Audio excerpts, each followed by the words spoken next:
to have with us, you know, thanks to Chip's connections over there on campus, Lee DeLeon, Deputy Athletics Director for Middle Tennessee State. How you Lee, doing, good Maurice? afternoon. What's going on, man?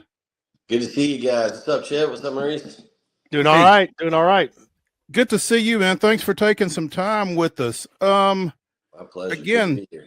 yeah, it's good to have hookups, and Chip's got them. So, Lee, what was your immediate reaction Friday night when the House settlement was announced?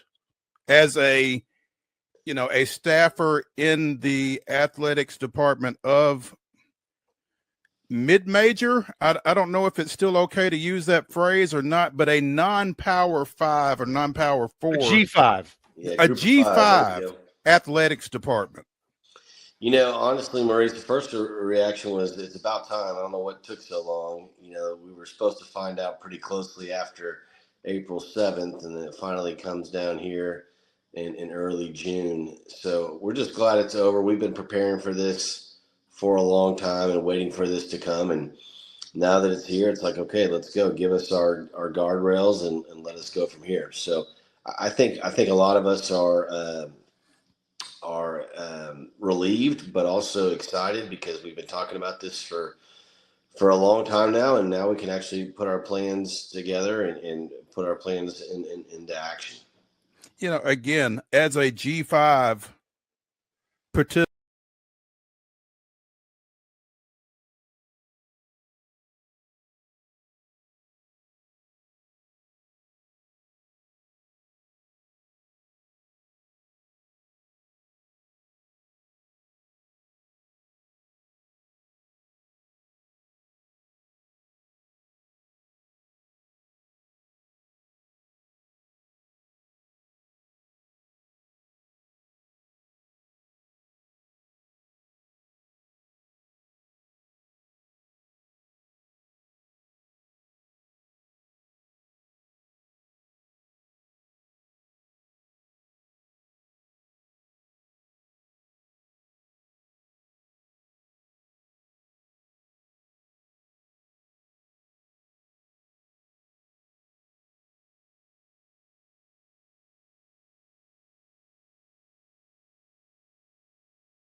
say, hey, you know what? You're You're right. right. You should get paid.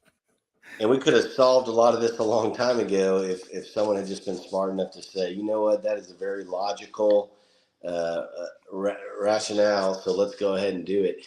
And now that we didn't, and we dug our foot in the sand, or dug a line in the sand, saying no, we're not going to pay athletes. Well, here we are getting sued incessantly, seemingly. So, yeah, we're behind in the times, and we should have been more proactive. I've been doing this college athletics for 20 years now, since 2005, and everything's changed. But it's not all for the bad. This is not a bad thing. I think it's a good thing. I think it makes sense. We should have done it a long time ago. And as Chris Massaro, our boss here at MTSU, likes to say, we shouldn't be afraid of the future. This is exciting, and this is something that is the new reality that we're going to live in, and we just need to adjust and make sure that we can thrive in the environment that we're in. To that point, the word guardrails comes up an awful lot. And does does this give you the guardrails that that you kind of need to move forward in a logical way? And I'm talking about MTSU, but also when I'm one of those guys. I've been a 1AA football guy and a mid-major basketball guy my whole life, and we understand what the Power Fives are going to do, or the Power Fours. But, when you look across this state, you look at Middle, TSU, Tech, Austin Peay, East Tennessee, Chattanooga, Memphis, UT Martin. They're all going by the same set of rules. But does this give some semblance of a level playing field? I think so, to a certain extent, Chip. The good news about it is it gives universities more control. The last 3 years of this Title IX era, where athletes could get paid, but they couldn't get paid from the school, that just became really messy, and a lot of loopholes and a lot of stuff that really didn't abide or agree with the letter of the law, or the spirit of the law, excuse me. Mm-hmm. And so for the last 3 years, it's been the wild, wild west where, well, shoot, we can pay student athletes. We just can't pay them from the school. We can get them paid through other sources. And so let's be really creative there. Well, now this gives power back to the university and says, yes, you can pay student athletes directly from the school. However, here's some guardrails. For example, if athletes do get traditional NIL deals, right? So I always like to call out my friend Jeff Nebel at the Boulevard. He was an early adopter with NIL, and he has student athletes as spokespersons for his restaurant, and he pays them and gives them food if they post and promote about eating at the Boulevard before or after games, right? So that's a traditional NIL deal. Well, if that deal is $600 or more, then now these athletes have to disclose it. They have to put it into what's called a clearinghouse, which is NIL Go. That's the name of this clearinghouse by Deloitte. And so let's say those athletes get $1,000 from the Boulevard. Well, that gets entered into NIL Go. Deloitte reviews it and says, okay, they have to do X, Y, and Z in order to get the $1,000 from Jeff Nebel and the Boulevard. That seems fair. That seems like fair market value. Approve.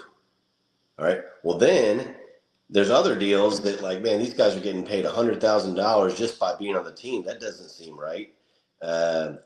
That doesn't, and they were getting that money from outside companies, whether that's a collective or a business or even just a donor individually. That seems shady.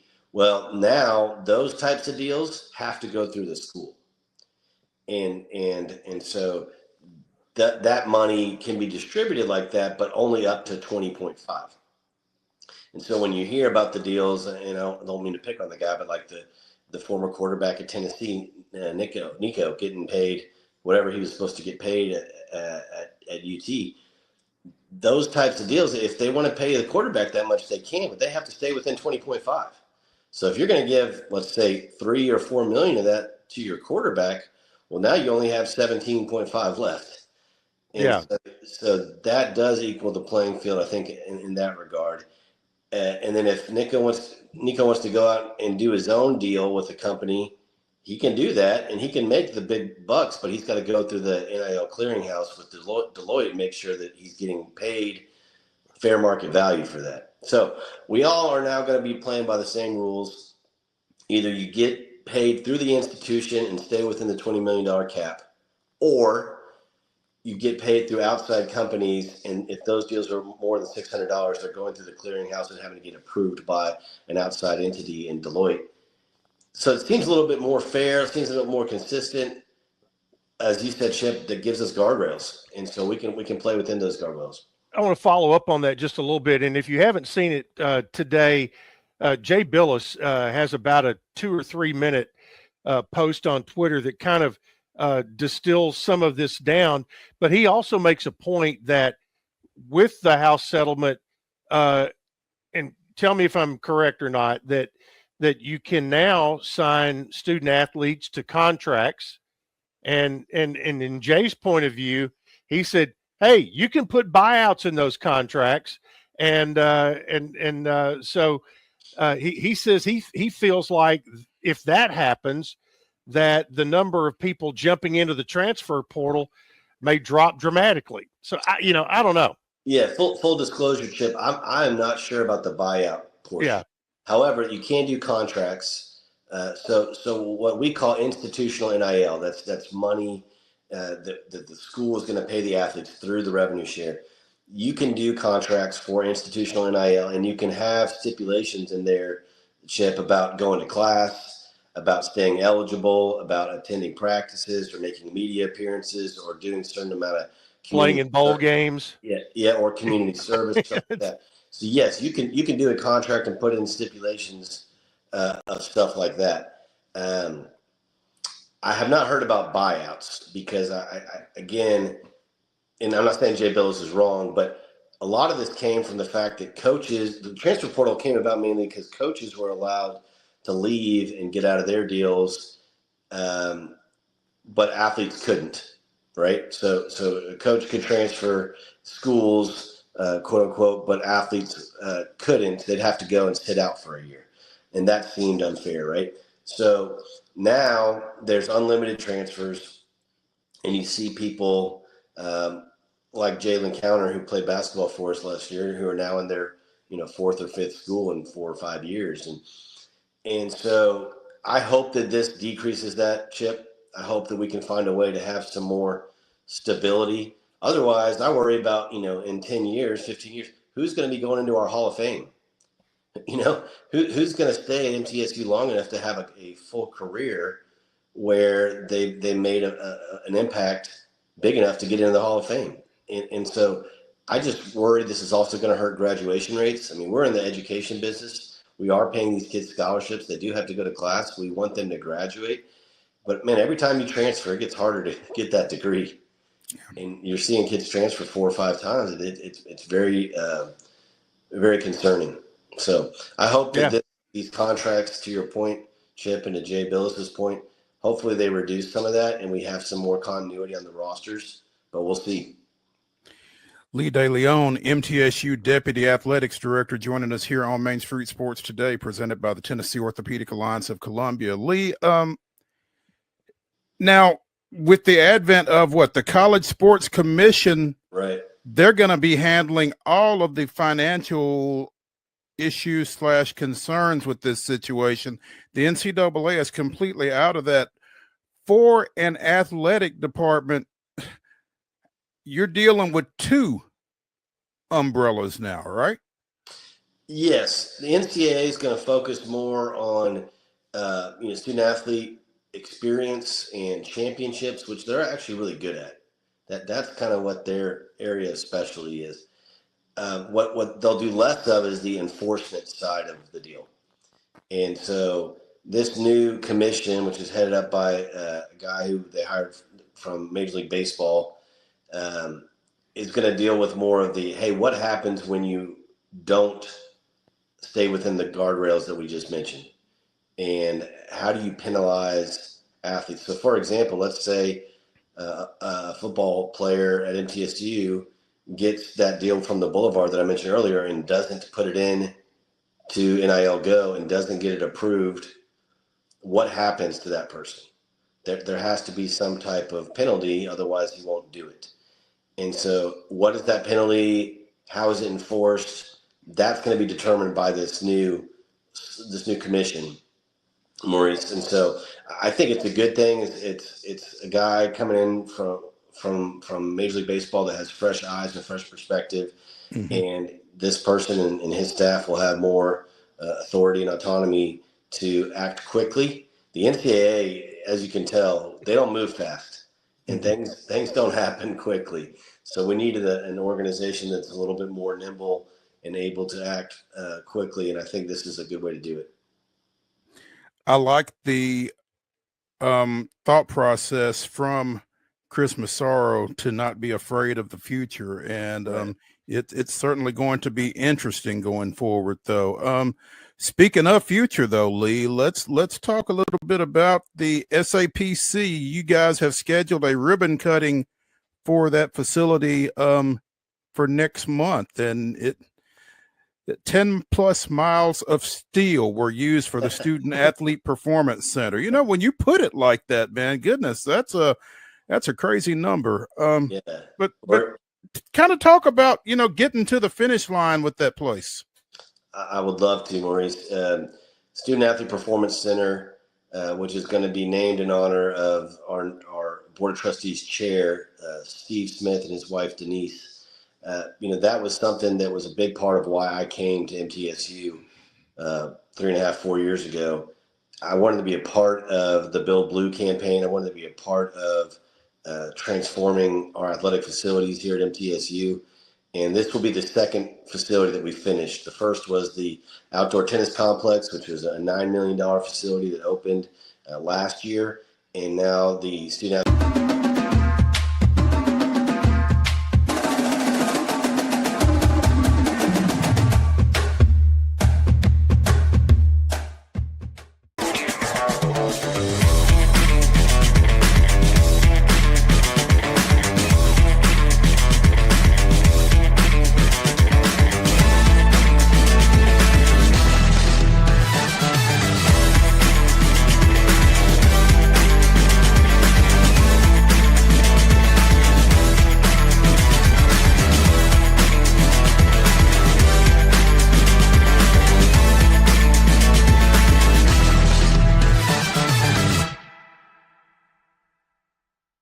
Deep in a forest at Nashville Zoo, new creatures here for you to view. Phantoms graced in black and white swing high in trees of dappled light. In rocky crags, tall and steep, small antelopes with nimble feet. A wise old man with beard of white, a sentry perched on stony height. Amidst it all, a hunter lies, with coat of gold and steely eyes. A new adventure just for you. Leopard Forest at Nashville Zoo. Open now. Busy bee, yeah, busy bee. If you need Hold on, y'all. Hold on. I need to make a call. Hey, this is Brianna with Busy Bee. I'm giving you a call to let you know your technician is on his way. 833. Busy bee. Guys, not yet. Not yet. Busy bee, oh, Now busy ready, bee. guys. Call 775-7833.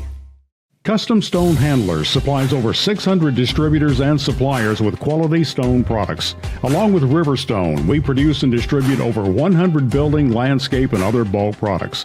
Our goal is to provide quality products, service, and partnerships to ensure our customers' success. We firmly believe the measure of any person or company is how you treat other people and customers. Give them a call at 931-490-4990 or visit CustomStoneHandlers.com. You know, Najari Kennedy has kind of been the talk of certainly this series, possibly this season, the first $1 million softball player in the NIL era. But again, and we've talked to Marin Angus Combs from Softball on SI. Wade and I have talked about it.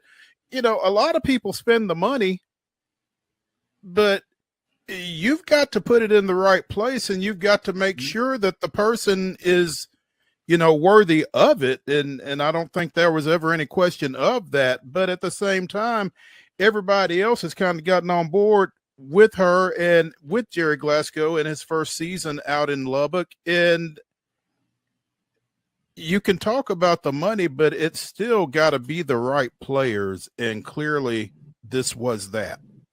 Absolutely. I mean, if you look at Nyjah has been so good her whole career, but she's taken her team every single year to the World Series, and she's never made it to the final till this year. So you can talk about, buying games and everything all you want, but that's just not how sports work. You don't buy wins.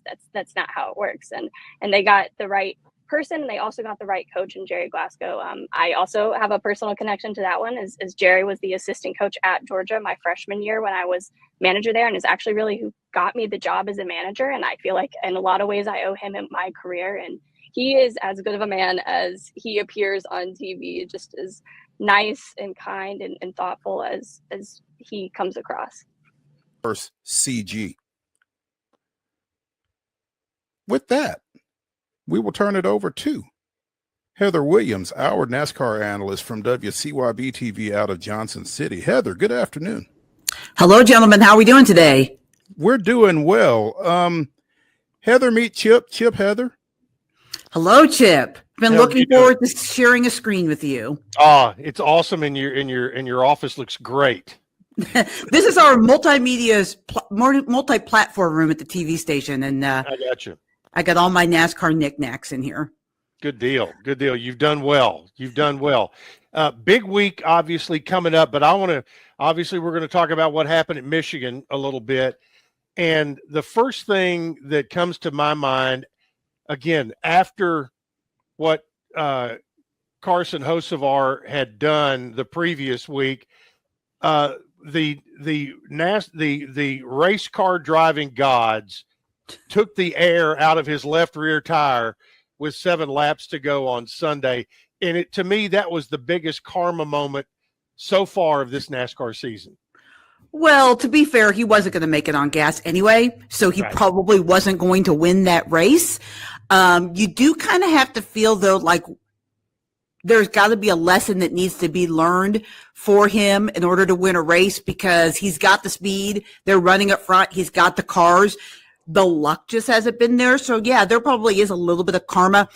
The kid is incredibly talented. Just about every driver in the garage area will say so. A win is coming, and it's coming sooner rather than later. I think he'll win and he'll make the playoffs this year. Stranger things have happened. There are people that I thought have been really close to winning that haven't won yet. Ty Gibbs. I thought Todd Gilliland last year was really close to winning for sure. But I think it's coming for Carson. But I do think that there is some lessons that need to be learned in order for him to get there. I think the upset of that comes that it was a left tire going down and not Ricky Stenhouse Jr. taking him out of the race. Well, they supposedly have buried the hatchet. And, Carson did garner a lot of the blame for that incident. Yeah. But Ricky did not have to chop down across Carson's nose either. Like Ricky made a decision that he thought Carson, and I don't know why anyone that ever met Carson would think that Carson was going to let up and let him in. And he made that move knowing that there was a possibility that Carson may not, and Carson did not. So I would say, the division of blame is 80-20, 90-10, but Stenhouse does take some of the blame in that incident for sure. But I think they both learned from it. I think Carson and Ricky actually like each other. So I think that it was easier for them to kind of hash through it and make amends. Yeah. Yeah. And I think they're good. I don't think we'll see an incident from them. Well, that's good. I'm glad, because I met Carson for the first time at the Nashville Super Speedway, actually on Friday night on truck night when he was out there watching Raja Caruth and the thing that super nice guy. He's great. Just very He's great for the guy. sport. The other thing too, the dude he either had to be a pitcher in baseball or a good basketball player, because he's got huge hands. And there's no telling what he could do with a baseball or basketball. Yeah, no, he's great for the sport. He's great with the fans. He's got a huge respect and understanding of the history of the sport. Like, he's just really good for the sport. And once he gets just a few little tweaks in the on-track performance, balancing speed with racecraft, he's going to be a superstar in the sport. I honestly believe that. I mean, Donnie, I'm curious, Mo, you mentioned about the walk-up music. Donnie, I see the guitars behind you. Yeah. What would be your walk-up song? Oh man, You're obviously a big music guy. Yeah. I think if I'm really going back to like my roots as a young kid, right? If we're being kids again, I'm probably coming up with something Jimi Hendrix. I think I'm doing Purple Haze or something a little off the wall, man. Yeah, that's a little bit more my style. Yeah. What about you guys? You know, you went Jimi Hendrix. I would go with something like Hey Joe, but JP knows I'm a huge Prince guy. And I have a song in mind. The first word in the title is sexy, and we'll leave it at that. But, we'll do the after hour show. We'll talk about JP, what would yours be since you brought it up? You know, I could go a lot of different ways, but what's coming to mind first, maybe because when I was playing baseball back in the 90s, I'm thinking Aerosmith, and maybe like classic Aerosmith, like a little Sweet Emotion. I don't know. I like the instrumental build up. Mm-hmm. We'll have to do another conversation on this stuff purely because you're going to get me started on all those good records. Yeah, that's good stuff, JP. Yeah, for sure. Absolutely. Donnie Renner of the Nashville Lions Cage joining us here on Main Street Sports Today, presented by the Tennessee Orthopedic Alliance of Columbia. You can see more about this at the website, thelionscage.com. Donnie, if somebody wanted to reach out to you, is all of the information to do that there? Yeah, thank you very much, Mo. There's multiple ways to contact us there through social media. There's a nice form there if you're interested in doing an event, and then you can keep up to date with us on all of our social media on maybe some more public facing events that we have coming up very soon. So stay tuned. Thank you. Absolutely. We can find out straight from the horse's mouth. Joining us now from a hotel in West Sacramento, California, Tony Kemp here on Main Street Sports Today. Tony, what up? What up, man? How's it going? Good. How are you guys? We're doing well, man. So, have you rewatched your performance from last night? No, I haven't had a chance to, but I'm sure I'll critique myself in every way I can. I figured as much. Hey, first of all, congrats. Did you ever feel like when you got into the game that you would get 9 years in at the major league level? I mean, what were your thoughts going in? Going into the big leagues, or just like getting going into professional baseball? Man, what a journey. Listen, being 5'6", undersized, I'm just gonna be completely real with you guys. You know, God has a plan for everyone, his timing, and everything happens for a reason. And, you know, just to, win SC Player of the Year that 2013 year and, go in the 5th round, I think it's like the latest that SC player has ever gone in the draft, So like, but I was meant to get drafted by the Astros. I was meant to be a part of a World Series winning team. I was meant to go to Oakland. Like, all this stuff is just lined up in just God's plan. And, it's just kind of what I said in my post of never being on the IL. And that was the main question mark getting drafted. It was like, hey, this kid can play, but is his body going to hold up in a season? It's just like, and then God kind of just saying like, I'm going to have you play over 1,300 games and never be on the IL. It's like, just, grateful. I honestly, to be in the big leagues the time I was, and man, I'm just speechless. I just took it a day at a time, and I told my wife, I'm thankful for we were in the moment and we never looked ahead and we stayed in our lane. And I feel like that's why we were able to have such a great time. That 1,300 games with no time on the IL, is that what you're proudest of from your career?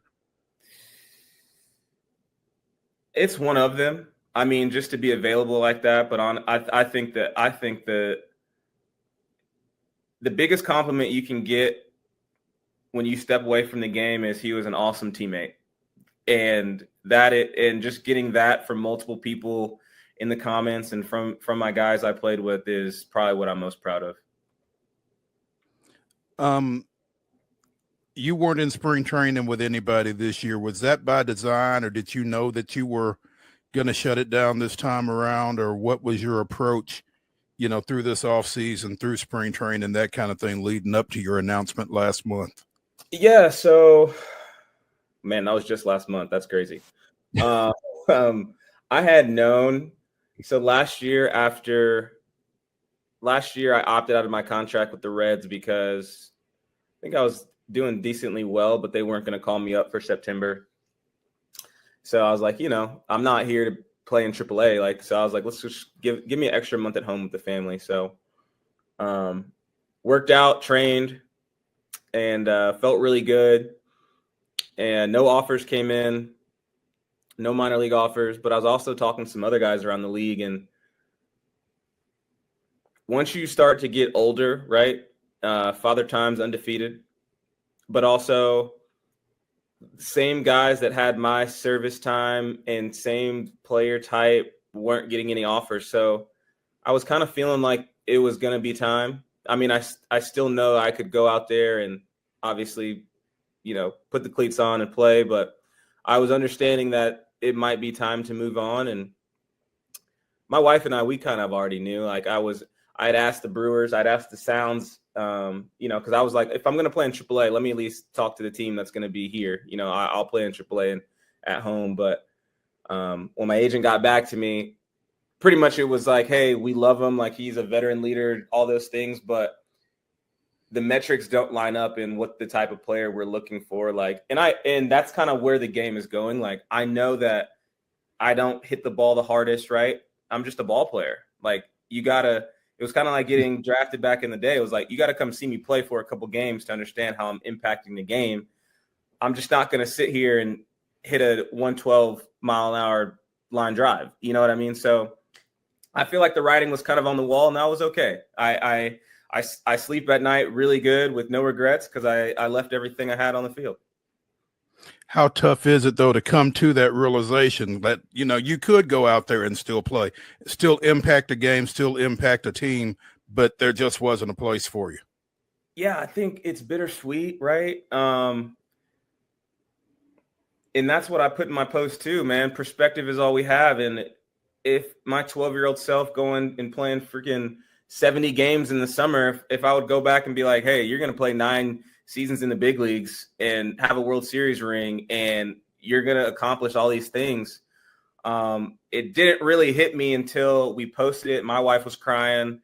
I cried a little bit on and off that day because I was like, man, I'm really not going to strap it up again. I'm not going to be on SportsCenter #1 plays anymore. Like, I'm not going to hit a walk-off home run or a game time, but to be able to look back at my career, man, it's a true blessing. It is. It really honestly is. Tony Kemp, again, former Centennial High School multi-sport standout, former Vandy boy, 9-year MLB veteran, joining us here on Main Street Sports today, presented by the Tennessee Orthopedic Alliance of Columbia. Tony, David played a little JUCO ball down at Columbia State, so y'all can kind of vibe a little bit. I'm sure he's got some questions for you as well. Yeah. Yeah, Tony, obviously you started off your career in the big leagues with the Astros, spent 5 years with Oakland as well, got to play in the Coliseum. Just give me kind of your best experiences of playing in the Coliseum. And obviously you probably got this question a lot as a former A. Is it kind of bittersweet that baseball's not being played there in Oakland anymore? Yeah, so before I got traded to the A's, my wife, it was a funny story. We were like scrolling through Netflix, really couldn't find anything to watch. And she's like, Moneyball, like we should watch that. And I'm still with the Cubs at the time. I was like, I'd never seen Moneyball either. Let's watch it, and like she fell asleep, but I was like into it obviously because I'm like, the Mets, all the stuff. I'm like, and then she woke back up and then she's like watching. She's like, you're like the type of player that would play for the A's. Man, I literally, not kidding, 2 weeks later, get a call from the Cubs GM, and he's like, hey, Tony, we got a package to send you to Oakland. I'm like, God, like, are you serious? Like, what? Mm-hmm. Anyway, so the Coliseum is special, man. To step in the same box as Ricky Henderson and all those greats that went through there, man. The Coliseum when it's rocking, it's a special place. And I'm just fortunate that I had that time there and I had the opportunity to play on that field. And it was an advantage. It was an advantage because of those high skies and the fans. And yeah, I know that they're in Sacramento now, but I'll always have Oakland in my heart for sure. Yeah, in your conversations with your, go ahead, Mo.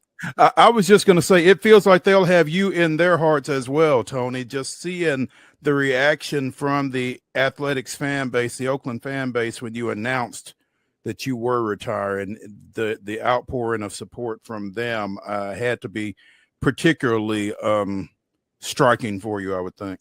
Yeah, I think too.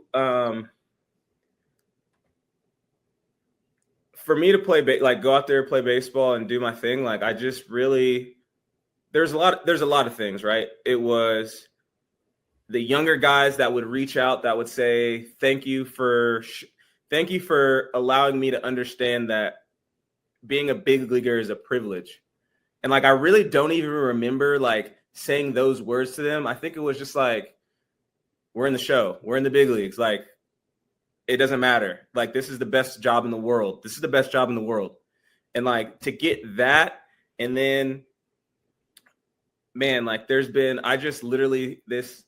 was doing the broadcast last night. This guy comes up to me. He's like, Tony, I'm like, yeah. He's like, man, I got this crazy story. You signed a bat and gave it to my nephew at a game in Oakland. And now he moved to Sacramento and he's here. And his bat is in his room hung up. I'm like, what? Like, it's like those type of stories that's why in my post, I'm like, guys, give me some stories. Like, give me something, because when you're done, like, you forget about all that stuff. And I wanted to always have that and relive it. And anyway, so the nephew comes by in the hotel lobby. I'm like, hey, I'm at the Sheraton. Come by the lobby. He comes, signs it. He like doesn't say a word. Like, this kid's speechless. And it's those type of things, right? Because I just wanted to go out there and play and be like, dude, you never know who's going to see you play for the first time. Like, let's go. Like, and that adrenaline that you have when you step between the lines is something that is very hard to recreate. Like, probably won't have that again in your life. Special time in my life, man. Special time. I think I'm going to see the big leagues, and this experience is like a catapult to the next phase in my life.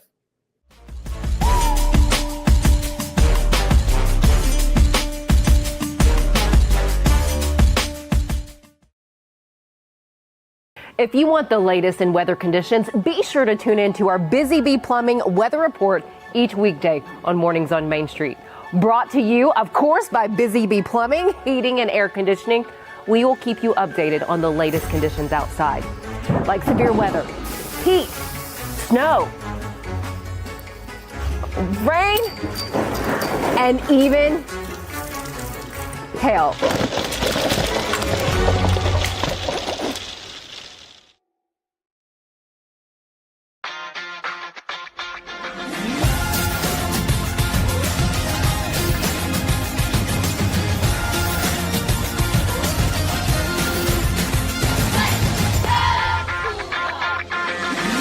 Zion Christian Academy at zioneagles.org or 931-388-7531. You can schedule your appointment to visit their beautiful campus. Again, zioneagles.org or 931-7531 to schedule your visit today.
Again, I'm Maurice Patton, and we are joined now on Coach's Corner by McGavock High School football coach Fred Burnett. Coach, are you there? Oh man, how you doing? I'm here. Can you guys hear me? We can I can now. hear you. Yeah, Coach, appreciate it. Yeah, absolutely. You on the move? Looks like. Yes, sir. I am. How's the summer going? Man, it's going good, man. We just finished up 7-on-7 Metro Nashville 7-on-7 at Hillsborough on yesterday. Okay. All right. Go ahead. Go ahead. I'm sorry. No, I was just going to say, I saw earlier this week, I guess it was, the Tennessee Titans had their Coaching Diversity Summit, and you were part of the contingent out at Ascension St. Thomas Sports Park for that. Tell me about that. Oh man, it was great. We had an opportunity to get to speak with a lady that works with the NCAA to kind of clarify, to take some things back to our student athletes about the NCAA Eligibility Center, the requirements to be eligible, coming out of high school, the way the transfer rule works as far as the portal goes, just kind of getting information, making sure our students understand, the credit requirements for high school and different things of that nature. Getting a clear understanding of it and having an opportunity to ask questions, because sometimes it can get confusing, when you're explaining to your student athletes that, you have to have a 2.3 core GPA versus the GPA that you may see on your transcript, and, showing them how to arrive at that conclusion and learning how to do their core GPA. I would imagine with the advent of the transfer portal and obviously with NIL and everything that's going on, recruiting is obviously changing. Coach, how are you seeing that at the high school level in terms of being able to get your guys to the next level? Well, the transfer portal, again, like you just stated, it has made its way to high school. I think it's, students are just willing to go with not understanding the process of it. I think they see it as, college. They're just going somewhere and thinking that they're automatically gonna be able to play and not having a full understanding of the requirements to do those things. I think it's a matter of, it's going to help some schools, and it may be an instance where it hurts others. And it's sometimes you can have great relationships with kids and they still choose to, move on because they feel like, they're making a better decision, is what they may call it. And, it's tough. It's tough. It's something that high school coaches, we have to figure out a way, being that this is the first year that it's going to be, something that we have to work against, but we have to figure out a way to make sure our students constantly are willing to come back from year to year. And you hear a lot of college coaches talk about having to re-recruit kids from year to year, and to the point that you're just making, you're kind of seeing that at the high school level as well. It's got to be a little tough, I guess. Yes, it is. It is. Because you never know when, you get a text message from a kid and you don't know if it's saying, Coach, I need you to come. I need a ride to practice, or if you're going to get a message and say, I'm not coming back, I'm going to this school. Sometimes you may not even get a message. The students they'll just go to another school, and hopefully you have a relationship with some of the other coaches, and they can call you and say, hey, Coach, this kid just arrived at my school. What can you tell me about him? Or, what did he do for you last year? And you can have that conversation with that coach. Coach, you kind of mentioned you guys went off of 7-7. My bad, Mo. This summer, just kind of go ahead. Obviously, we're always looking forward to the fall and getting football back started. What do you think about your team this upcoming fall? I'm looking forward to it. We have a good group coming back. I have a young group that's really excited about getting out there and having an opportunity to start and, you know, be the guy that's in front, that's dependent on. Have some good offensive linemen coming back this year. Have Xavier Johnson. Xavier's about 6'4", 288 pounds. I have another kid, Alan Gonzalez. He's about 6'4", 300 pounds. I have a Jordan Satterfield. Satterfield is my center. He's about 6'1", 270 pounds. So I'll be relying on those guys a lot to kind of get us started in the run game and to protect my quarterback. Mo, you know, I like to throw the ball, you know, playing receiver at TSU, but, you know, I try to just coaching going into my 18th year, just trying to find out what works from year to year with the group that I have. I think we'll be more relying on the run this year. And then we'll kind of use it to kind of set up our passing game. You know, the 7-on-7 yesterday was good. It was good for metro schools for us to kind of compete against one another and, you know, kind of be supportive and celebrate one another and see what each team has that we have to go against. You know, the only team in my region, you know, of course, is Antioch. And I'm looking forward to the season because we're in a new region this year. You know, they took the Rutherford County schools out and added Montgomery County. They added Rossview, Clarksville, and West Creek. And they brought Overton back. So it's, you know, it's McGavock, Overton, and Antioch. They're the three metro schools in the 6A region on this side. Before you hop back in there, Mo, you took the next question from me, Coach. I was gonna talk to you about that new region. Obviously, it's a reclassification year, and as you mentioned, you add the Montgomery County schools with West Creek, with Rossview as well. Just kind of talk to me about the challenge that presents. Obviously, it's a new district, new region for you guys compared to what you played the last couple of years. What kind of challenges does that present for you guys this fall?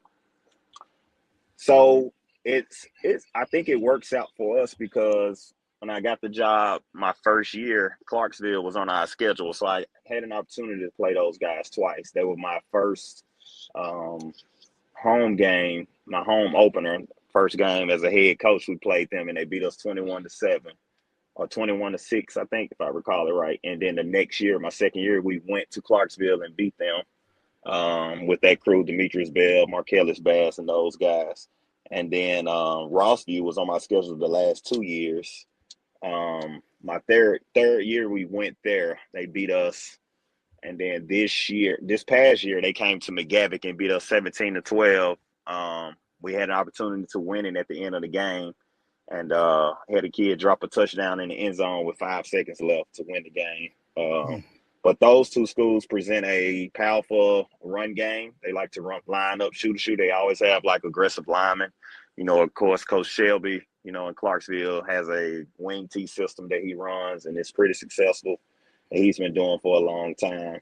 And Coach Hood, they also have a nice run game that they like to do. They have some big guys up front that we have to contend against. And, you know, Antioch has Mr. Adams at quarterback, and he's always going to be a challenge in the passing game.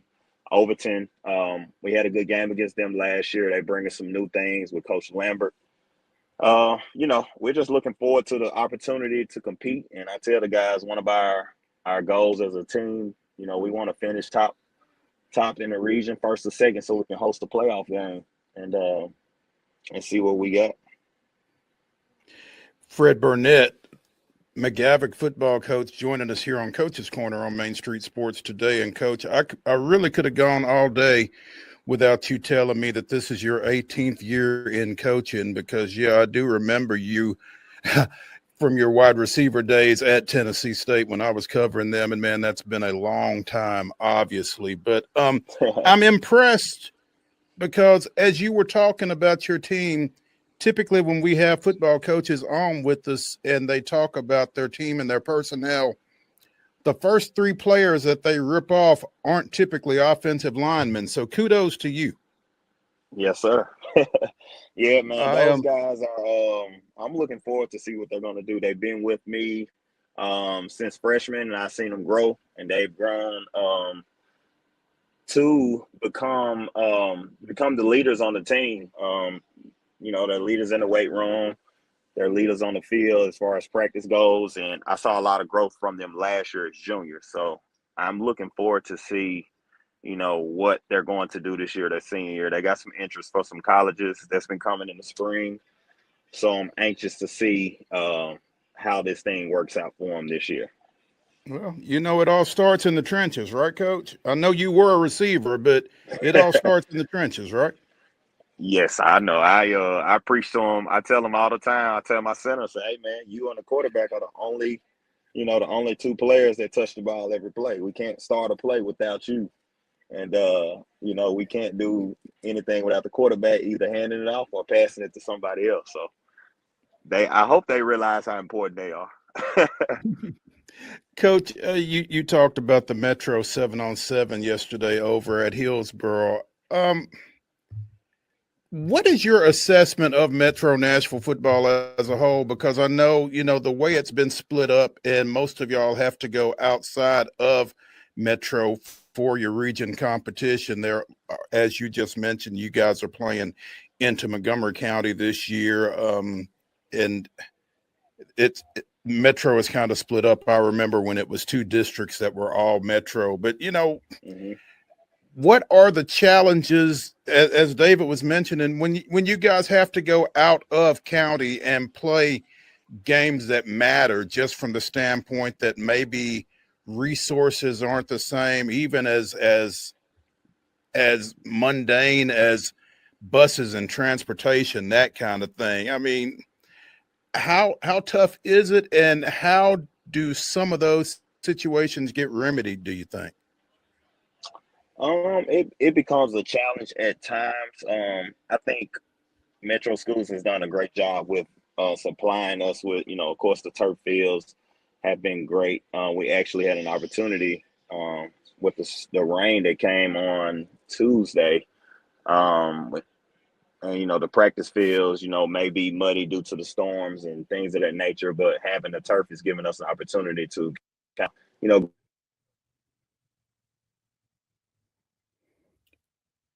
We just lost Coach Burnett momentarily. Hopefully we'll get him back. Mark, you're telling me I'm frozen and we've lost Coach Burnett. Is that right? He probably just got a phone call, but yeah, you are frozen. But you can hear me, obviously. You look good, frozen. You look good, though. Yep. Got a little smoke on your face. That's a heck of a position to be in, huh? So.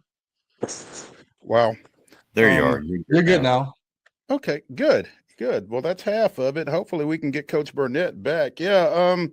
He was talking about the turf fields that they've put in across Metro, and obviously that's a big improvement, a significant outlay. I think they got some help from the Tennessee Titans on that as well. But yeah, that's a big investment into athletics and football in particular in Metro Nashville, and hopefully that can help with a resurgence across Metro Nashville. Yeah, we got you now, Coach. Appreciate you coming back. Okay. As you were saying, the turf fields have really been a big deal for y'all, just in terms of being able to, reliably practice from day to day. And, I would imagine that is something that really makes your kids feel good, that somebody has invested something in them like that. Yes, it does. And, as I was saying, we had an opportunity to get to practice yesterday with the turf, with the rain and everything. Of course, the rain doesn't really affect the turf as much as the grass. So we had an opportunity to kind of prepare for the 7-on-7 on Tuesday. I think, coming to McGavick, 2 weight rooms, we have things that we can use. We just have to maximize the things that we have in our weight room. And I think Metro Schools have done a great job trying to make sure that, we are equally competitive with our opponents. The travel part of it, I'm actually working on getting my bus license now, and I have some coaches that I'm asking to get their bus license as well, because it becomes a challenge as far as getting to the games when they're outside the county due to the traffic. Nashville is growing constantly, and there's so many people coming into the city, and having to leave Nashville around 4:30, 5 o'clock to get to games, and it is traffic bumper to bumper on a bus trying to get to a football game. Because I can remember my second year when we went to Clarksville, it was really bad traffic. We had this kickoff. Coach Shelby held kickoff for me, and we started at 7:15 because it was a bad accident on 24, and he held. Luckily we spoke on the phone, and he delayed kickoff due to that, and it worked out for us. But I think Metro has came a long way as far as the equipment, supplying the student athlete with everything that they need to do to be successful. Just going from, starting out at Stratford in 2007, I can remember how things were versus how it is now. And I think we're doing a great job of progressing and moving up to compete against other schools and surrounding counties. Coach, I'm looking at your schedule, and you mentioned the Adams kid, the quarterback over at Antioch. Y'all meet up with the Bears at your place in week 4 on September 12th. But tell me what is Antioch week like for you? Because Antioch principal Nikisha Burnett. Yes. Y'all are in the same house. Yes, sir.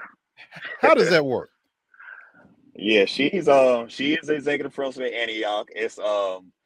It's more me and my wife and I usually we try to we're fine. It's more so my principal that he's came up with this Burnett Bowl that he likes to pub up, Mr. Jackson. So it's competitive, it's fun. We have fun with it.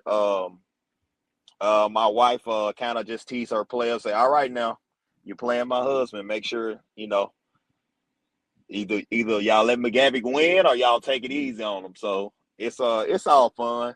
It's been something fun to do because I know a lot of the players. I see them when I go visit her at work sometimes. I may run into the guys. They're very respectable kids. They speak to me. We have conversations, and it's been fun. We had shirts made last year. And I think my kids had on shirts that said on the McGavick side it said Dad, and on the Antioch side it said Mom. And we've been having this thing. I think everybody's kind of got involved in this thing because I want to say the school board members have they give out a helmet at the end of the game with the logos on each side, and it's been fun. Of course, coaching with Broome for 8 years, they have been having Broome on the sideline as well. So it's very competitive when we play Antioch. What's the wager? What's the wager at home when in a game like that? What's the wager?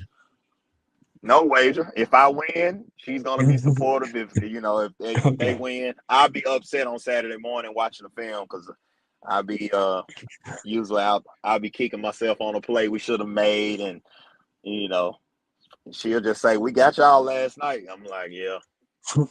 I don't want to say too much about it. It gets frustrating at times, but at the end of the day, we have to make sure, we're doing it for the right reasons and understand, why we're playing the game, and we wish each other the best no matter what. Once the game is over, we like to see them be successful as well. Coach, you mentioned Arsente Broome, the coach out at Antioch, and it kind of triggered something for me. As you look across Metro Nashville in particular, you played at TSU, Arsente played at TSU, Anthony Brown, the coach at Hillsborough, was a tight end with the Tigers. Eddie Woods was at Cane Ridge for a while. Anthony Law over at Stratford is a TSU alumnus. Yes, sir. And I'm afraid I'm probably forgetting somebody, which is why I rarely list things like that. But Ron Lambert was on staff at TSU at one time. Just kind of talk about the TSU influence on Metro Nashville football and how significant that is. Man, I love it. We, it's a brotherhood that we've, Anthony played with me at TSU. Coach Broome was before us, but, he's taken a lot of us under his wing as far as the Metro coaching thing goes. And, TSU has shown us, we learned a lot just playing at Tennessee State, just having just things you go through and things that you learn in college has prepared us for these moments. we conversate with one another a lot. We in different little group chats that we may communicate on. We still have a TSU chat that we communicate in, and we celebrate Coach Harris, of course. Shannon that just won the championship. He was a quarterback. His senior year was my freshman year, and we constantly talk amongst each other and celebrate one another and give each other pointers about different things. We just talked to Eddie yesterday. Me and Coach Broom and I, we stopped by the practice and talked to Eddie and some of the guys up there. I saw some of our former players that were playing. They were having practice in the indoor. And, man, it's a great feeling, to see Big Blue represented on different layers.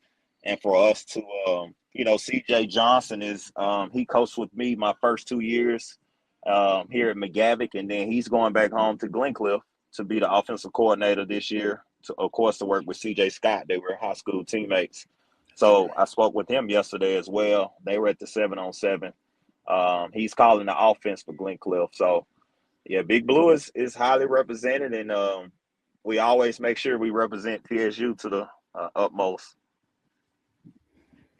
Fred Burnett, McGavick football coach, joining us here on Coach's Corner on Main Street Sports today, presented by the Tennessee Orthopedic Alliance of Columbia.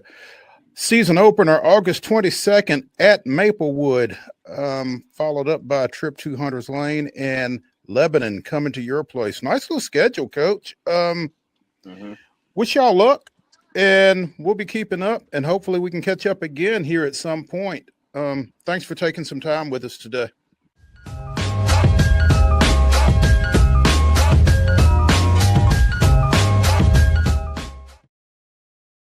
Deep in a forest at Nashville Zoo, new creatures here for you to view. Phantoms graced in black and white swing high in trees of dappled light. In rocky crags, tall and steep, small antelopes with nimble feet. A wise old man with beard of white, a sentry perched on stony height. Amidst it all, a hunter lies, with coat of gold and steely eyes. A new adventure just for you. Leopard Forest at Nashville Zoo. Open now.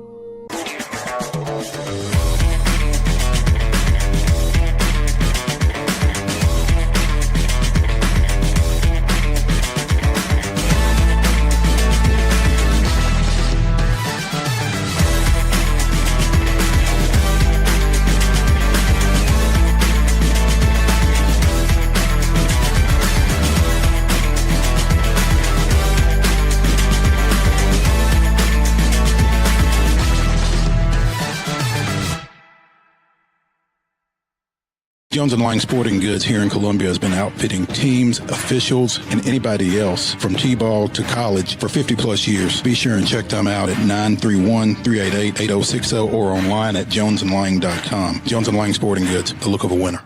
Piggly Wiggly, located in Neely's Mill Shopping Center, is Columbia's locally owned and operated Cost Plus 10 grocery store dedicated to serving the community with low prices and smiling faces. Piggly Wiggly offers fresh, hand-cut meats daily, as well as daily hot plate lunches from their deli counter. You're certain to see smiling faces and a helping hand when you're here at Piggly Wiggly. Come by and check out our fresh produce, high-quality meats, and more. Down home, down the street, we'll see you at the Pig.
fun, a simpler time. Give me the best damn sports show, period.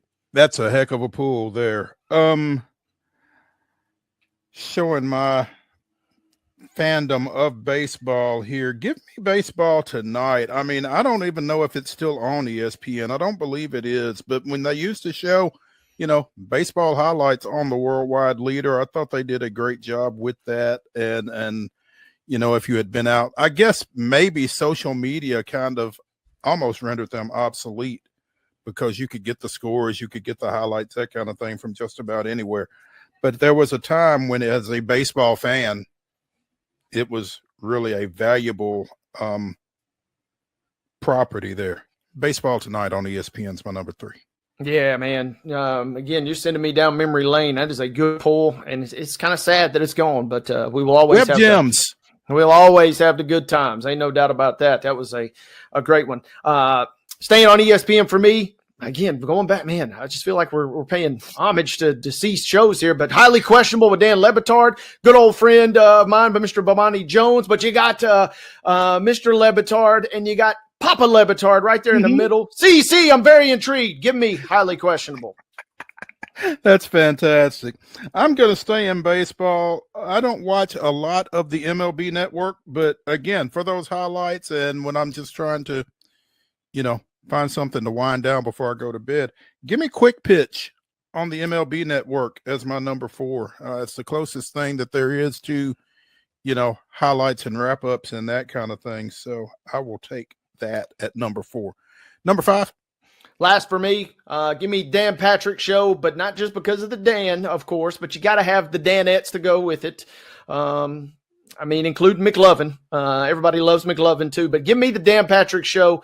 You could sit there, and yeah, it's a radio show, but watching it on TV, no matter which channel it ended up being on, that's about as good as it gets. Can break down any topic, and the Danettes always deliver. Give me the Dan Patrick Show. Absolutely. My number 5, SEC Now tells you everything you want to know about the Southeastern Conference pretty much on a nightly basis, whether it be football, basketball, or whatever else. And, the cast of characters they've got on there, shout out to Ron Slay, one of ours. They do a great job with that and obviously promoting the conference. But, SEC Now. That's my number 5. Good stuff. It's time for Top 5 Tuesday, as Calvin and I share with you our top 5 college football players. Calvin, I kind of neglected to bring you up to speed on this, but basically this is kind of a draft thing where you and I will go back and forth and pick our top 5 each, and you've got the first pick. That's not what I thought the game was. Yeah, my bad. I neglect, like I said, I didn't school you. But that's all right. I can wing it. Okay, wing it. So we're who's your number 1? I'll take Herschel Walker. That's a good pick for obvious reasons. Legendary Georgia running back. Unless you're Bill Bates, I guess. So, yeah, that's a pretty good call. I will go with the other half of that debate and take Bo Jackson. Kind of 1 and 1A in terms of all-time running backs at the collegiate level, probably. So I think we kind of got that covered there with those two. Go with your number 2. If you're talking about historical college football, you can never go wrong with running back. So I guess if we're going to go 2 running back, I guess this would be number 3. I'll take Barry Sanders. That's had one of the seasons for the ages down at Oklahoma State. And it's kind of crazy that Oklahoma State had Barry Sanders and Thurman Thomas at the same position over a stretch. I am not clear, and my memory gets a little hazy. I don't remember if they were both there at the same time or not, but both those guys, again, played for Oklahoma State and both put up fantastic numbers during their time there. Hang on just a second. Let's delve just a bit and see. When they were in Stillwater. They did play together. And it's funny. Sanders won a Heisman in '88. Thomas is Oklahoma State's all-time leading rusher with 5,001 career yards. So Thurman Thomas was an All-American in '85 and '87. Again, Barry Sanders won the Heisman in '88. So they call that an embarrassment of riches right there, having both those guys on your roster at the same time. And as you know, kind of like Dave Jarvis pointed out when we talked to him earlier in the show, you would never have a situation where you would have two running backs of that caliber on the same roster at the same time in this point in time. It never happened. My number two, I'm going to go away from offense for just a second. I'll be coming back, but I'm going to go with probably one of the most dominant defensive players in the history of college football, Reggie White, defensive end at the University of Tennessee. Really good. Yeah. I mean, what you saw of him in the National Football League and even in the USFL, it all started in Knoxville. So, probably, yeah, I feel confident in saying one of the best football players at the collegiate level ever. Just happened to be on defense. So, yeah, give me Reggie White at number two. Your number three? The game's built around the quarterback. He only had one season in Division I, or I guess one season where he actually played in Division I football. But you can still make his case as one of the best college football players ever. I'll take Cam Newton. That's fair. Started at the Division I level, left Florida, went out to Blinn College in Texas, and then came back and had that fantastic season at Auburn, winning a Heisman Trophy himself, leading them to a national championship. Yeah, that tracks. That's certainly a solid pick there. I'm going to stay at quarterback. And now you got to remember, these are college football players. This doesn't have anything to do with what they did at the professional level. So don't laugh at me when I say Vince Young. I'm not laughing at you. What he did at Texas was pretty transcendent at the quarterback position. Yeah, give me Vince Young as one of the top 5 college football players ever. Calvin, you're number 4. I'll go with defense. I'll go with the only defensive player to ever win the Heisman. I'll take Charles Woodson. Man, it's a good call, but it's I'm sure it kind of touches a nerve for certain UT fans of a certain age. But yeah, it's tough to argue that. Yeah, Woodson's a good call. My number 4, I saw this guy play in the Tennessee-Kentucky high school all-star game, and he played cornerback. And then I saw him destroy opposing offenses as a linebacker, and I saw him go on and play professionally for the Denver Broncos as one of the top linebackers in the league at the time. Give me Al Wilson. Jackson Central Mary's Al Wilson. Again, built like a linebacker playing cornerback in a high school all-star game. That was all it took to convince me this dude is pretty special, and he was. Al Wilson. Your number 5, Calvin. I'm going to stick with defense. I'm going to kind of keep it in my time frame. I'm going to go with a guy who was probably a legitimate candidate to win the Heisman at defensive tackle, Ndamukong Suh. He was a bad boy in more ways than one. Yeah, that's a good call. Played on some of those great Nebraska teams and was right in the middle of that greatness. This is a guy that I saw play both ways in the Southeastern Conference and do it at a pretty high level. And you don't necessarily think great college football players and Vanderbilt, but David James Moore, they call him DJ. It's one of the best players I had the good fortune to watch and cover, and was a lot of fun. Both at receiver and at cornerback for Vanderbilt, and went on to a brief career in the NFL. Again, DJ was fun to watch while he was at Vanderbilt, and he's on my list. So those are our top 5 college football players here on Top 5 Tuesday on Main Street Sports today. Again, it is Top 5 Tuesday. David and I will be giving you our top 5 baseball movies. With no further ado, David, the floor is yours. We're going one at a time? We're going one at a time. It's kind of draft style. Yeah. I'm going to go Field of Dreams. Okay. It's a classic. Full disclosure, I've only seen bits and pieces of that. I don't know. It just hasn't really not a grabbed me. favorite for you. No. I was trying to go for the public. I was trying to be a crowd pleaser. I understand. You will please a lot of people. I mean, a lot of folks are in love with that movie. I'm just not necessarily one of them.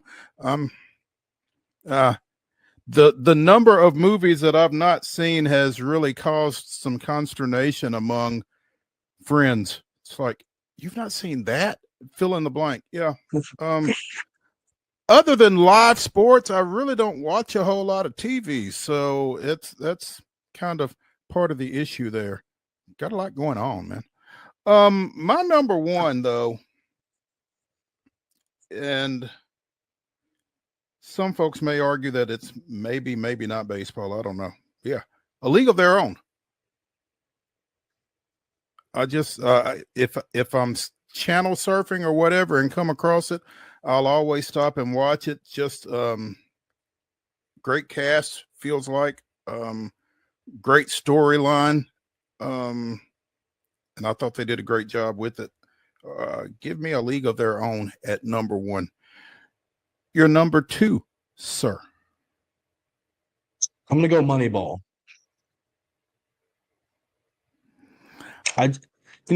Tony kind of mentioned it. I just like the storyline. I like the inside of it. I think Moneyball is a really good baseball movie. If that's on, I'm not going to not watch it, if that makes sense. You're not feeling my list. You're not feeling it. I've just always kind of was skeptical about how that book, it was a great book, well received. Michael Lewis did a great job with that. I was just, I couldn't figure out, it was so analytical that I couldn't figure how that was going to translate into, a movie, and still haven't. Yeah. So, but yeah, again, a lot of people kind of swear by it. So it's a good pull. You're difficult. You're hard to please. Kinda. I'm a little picky. My number 2, I'm gonna go with 42. Some of the reasons, I guess, are obvious. It's the story of Jackie Robinson. I feel like Chadwick Boseman did a great job in that, kind of depicting that situation. And time, period movies like that just, I guess, kind of do something for me. So give me 42 at number 2. Your number 3? I'm going to go Bull Durham. At one time, Bull Durham probably would have been on my list. I think I've kind of been a little overexposed to it. It's hit the ball. Obviously, yeah, win a stake. Don't think you only hurt the team, all that stuff. Yeah, a lot of great lines.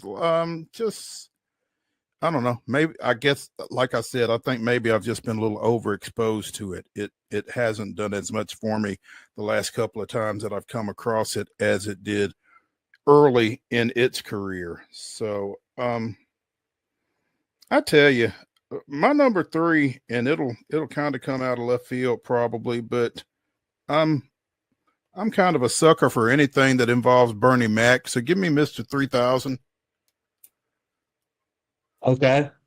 If you've not seen it, you need to see it. I mean, if you're if you're a Bernie Mac fan at all, then you got to see it. But I mean, Stan Ross Gone too soon. For sure. Stan Ross comes out of retirement because they audited his hits and found out that he did not have 3,000, and so he comes back to get whatever he needs to get there. It's pretty far fetched, but again, it's Bernie Mac, so give me that. I think these are just all out of order, but number 4 for me, and I just now watched this one within the last year, so I'm gonna preface that. So it's on the recency bias, but I've watched it several times since and maybe it's just Kevin For the Love of the Game. I like that. For Love of the Game with Kevin Costner as Billy I enjoyed that. Yeah, trying to get the perfect game, the love story behind it. I can go with For the Love of the Game. that's not bad. It's not bad. My number 4. I'm going to go with Hardball. It may not necessarily be a baseball movie either, but I mean it's Keanu Reeves' piece and his penance for some for some bad activity, I guess, has him coaching a youth league team in inner city Chicago and everything that goes with that. It's a pretty cool movie. I enjoy that. It's kind of sad, but it's a good movie. So give me Hardball for my number 4. Number 5. I think this one's the hardest, and there's some honorable mentions here. I think honorable mention is I like Trouble with the Curve. I like that one. I like The Benchwarmers, just for funny stuff. Man, I like Major League because they're funny. I like Major League, but I'm gonna go The Sandlot. Okay, Sandlot's a classic. I can see that, and I think probably I'm a child at heart. There you go. Yeah, I can see that. That's not a bad Squints call. and Wendy Peppercorn. Yeah. You're killing me, Smalls. My number 5, talked about Bernie Mac and anything that he does. You put Billy D. Williams, James Earl Jones, and Richard Pryor together, and you get the Bingo Long Traveling All-Stars and Motor Kings. It was a barnstorming Negro League team, and their travails. If you've not seen it, check it out. It's from like late 70s, early 80s, maybe. It's kind of an off the beaten path classic. Go check it out. But like you said, there are certainly some honorable mentions out there. Obviously, The Natural. I was really drawn to The Rookie as well. The story of Jim Morris, true story, obviously. So I have a feeling none of my stuff was on your list. No, you're like, I'm not messing with his list. No, 42 was up there for me. It was. For people that look like us, that seeing that and have Chadwick do that was special for sure. For me, I don't have like a favorite. I just watch them. They're all like in order for me. But your list was good. It's probably better than mine. I like Hardball for sure too. I love it when you call me Big Papa. So your list is better than mine. I was thinking, what does the public want from me? I can't not say Field of Dreams first. I was say I can't not do it. So Angels and Outfield is good. That's a solid list that you put together there. We might have to throw that one out there and let the people weigh in on the 2 lists and see what kind of feedback we get on those. Louisville, I think, got out of a big jam.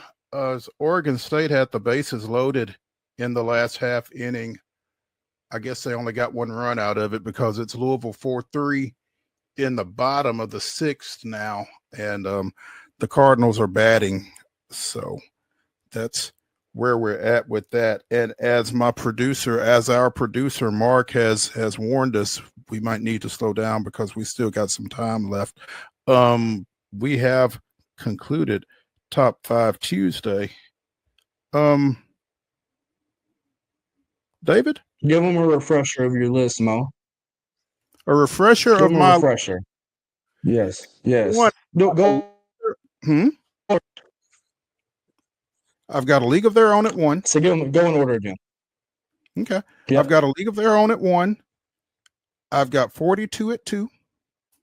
I've got Mr. 3000 at 3. I've got Hardball at 4. And I've got the Bingo Long Traveling All-Stars and Motor Kings at 5. And the good thing about A League of Their Own is it can go with any audience, right?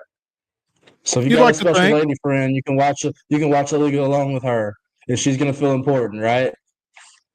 Women can. I like the way you think. There you go. I like the way you think. And your 5 again. You had I had Field of Dreams 1. Mm-hmm. What did I have? See, I'm starting to forget. Oh goodness. Oh, you know. You weren't taking notes. Come on now. I wasn't taking notes. I wasn't. I'm sorry. I know my list was Field of Dreams 1. I did Bull Durham. Mm-hmm. Oh, Moneyball was 2. Sorry, Moneyball was 2. Bull Durham was 3. Sandlot was 5, and I forgot 4. I'm supposed to be the young man, but I'm supposed to have the good memory.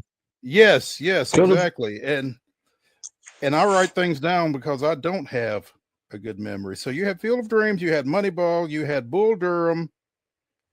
Correct. And you had Sandlot. Oh, not Trouble with the Curve. No. Well, I forgot.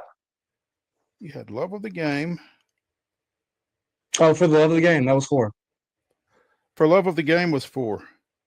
And what Correct. was 5? Sandlot. There we go. That's it. There we go. I got the childhood classics on there. Yeah, Mark's making fun of me that I had 3 Kevin Costner movies. Well, if it makes him feel any better, though, I think you had all of the Kevin Costner baseball movies. All right, without further ado, it is time. Top 5 Tuesday. David and I are breaking down top 5 chain restaurants. And David, in the interest of getting this segment over, getting this show over so I can hurry up and get something to eat, I say we get Top 5 Tuesday rolling. What do you have for your first pick, top chain restaurant? I think this is going to be a popular opinion and a popular pick among us Southerners. I'm going to go Chick-fil-A, number 1. Chick-fil-A, number 1 overall pick by yours truly. Chick-fil-A is a great pick. It was not going to be my number 1, but it was right up there. And Chick-fil-A is one of those spots where I'm not even in the mood for Chick-fil-A, but if I see it on the sign or I drive by it, all of a sudden I'm like, okay, I can maybe do with a little sandwich here. That's a good pull. And you can use the rewards app to cash in on some free goodies there. That's a good pull to start things off. I'm going to go with one. It starts with a C. It's not Chick-fil-A, though, but give me Chili's for number 1. It is the quintessential chain restaurant. It feels like there's a billion of them. You go out to Opry Mills at any given night, and there's like 400 people waiting in line, it feels like, to sit down at Chili's. Give me Chili's. You can find one in almost any town. Great chain spot, in my opinion. I'm going to stick with the letter C, and this is maybe a controversial opinion, but it is a frequent stop for me on the way back on Sunday afternoons from the Sounds games at First Horizon Park. Chipotle is a favorite of yours truly. Whether it's a burrito or a bowl, I'm always down for Chipotle. Get you some brown rice, some black beans on there, get you some of that honey chicken, some sour cream, all that good stuff. Chipotle up there. Yeah, you could not have struck more gold there. Chipotle, it feels like, too. I'm going to whisper this because I don't want them to catch on to us. Prices are going up across the board on everything, but it still feels like you get a lot of bang for your buck at Chipotle. But they do give you a little bit of a side eye when they remind you that guacamole is extra. I'm not a big guacamole guy. At least at Chipotle, I'm not. Maybe at a Mexican restaurant, sure. But, my bowl or my burrito is pretty sacred. It's sour cream, it's the lettuce, the pico, the cheese. It has to be a certain way. I'm with you there, and I'm kind of in that same boat. Sometimes I get the guacamole, and I don't want to say I'm big boying them, but they kind of say, hey, it's extra. I'm like, well, yeah, I know it's extra. That's how bad I want it. But some days I don't, so I'm with you there. That's a good pull on Chipotle. Producer Mark had that high on his list, I've been told as well. Up next for me, I don't really go to this one a ton, but there's one family member that has a birthday party every year at Olive Garden, and it kind of just captures the quintessential chain restaurant experience. I mean, it's always crowded. But the never-ending breadsticks is kind of enough for me to have a good time. But Olive Garden is right up there at the top of my chain restaurant list, I think. That's my number 2 pick. That's where I went for lunch today. Oh, baby. Had a nice little chicken Alfredo with some broccoli in it, a little salad, no pepperoncinis. Olive Garden's a good pick. For number 3, this is a place I try to go at least once a week. Maybe I can't cook, so eating out is a big deal for me. I like Longhorns. Ooh, that's a great pull. Longhorns. That is a great pull. I have not been there in ages, but it's one of those places me and the wife ride by, and we mention it every time we ride by. We're like, we should go to Longhorn, but we haven't got there yet. That's a great pull. This one is a personal favorite of mine. When I'm in Pulaski, our fast food options are limited. But I go with Subway, man. I know Subway's kind of hit or miss, and if you go to the right one, it's pretty good. If you go to the wrong one, it's really bad. But Subway in Pulaski, we've got 2 locations. One's inside of Walmart, which has its own unique set of circumstances. But give me Subway as a decent little fast food spot. Okay. This is going to go back to college days, early Saturday mornings or late Friday nights. Waffle House is good. Waffle House is good. I'm not a breakfast guy, but I will have a nice little waffle and some eggs and some hash browns smothered and covered from Waffle House. Man, that is a great pull. And after being out of the South for a week or two, the lack of road signs not advertising Waffle Houses kind of just threw me for a loop. I was glad to get back to Tennessee and see them at virtually every location. That's a good pull. Up next for me, if you go to this place, you kind of get a little bit of a workout because the menu weighs like 200 pounds. They've got like 600 options, but the Cheesecake Factory is about as cliche of a chain restaurant as they get. And I end up getting the same thing almost every time. I get some sort of pasta dish or I get some sort of grilled chicken dish. But the fact that I can look through like 65 pages of a menu, it just always makes me feel excited. Give me the Cheesecake Factory. Okay, number 5 for me, and this is another place that I frequent over near Opry Mills. I like a good Logan's. Yeah.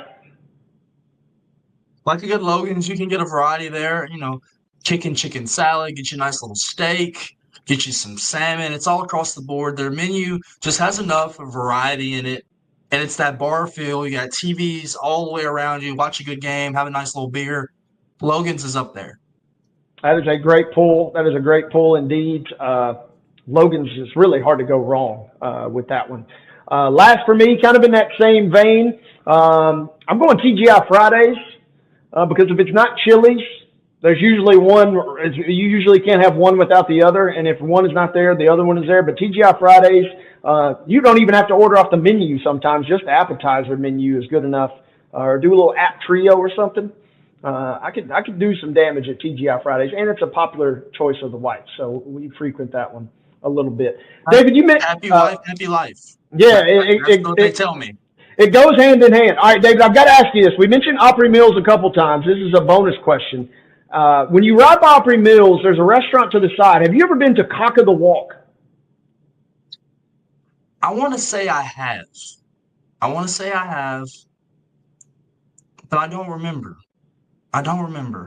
Now, have you been through Opry Mills? Have you been to Mission Barbecue? I have not been there, but I'm adding it to the list now that you say that.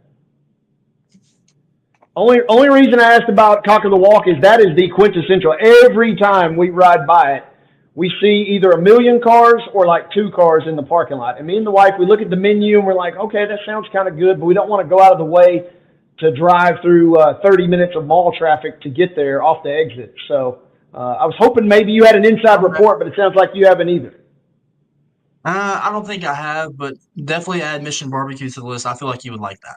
I'm going to go with Mission Barbecue, and then maybe me and you and Mo will get together for a gentleman's lunch at Cock of the Walk some point. As long as Mo is paying. As long as Mo is paying, yeah. As the wily veteran, he's required to pay. Absolutely. I love that.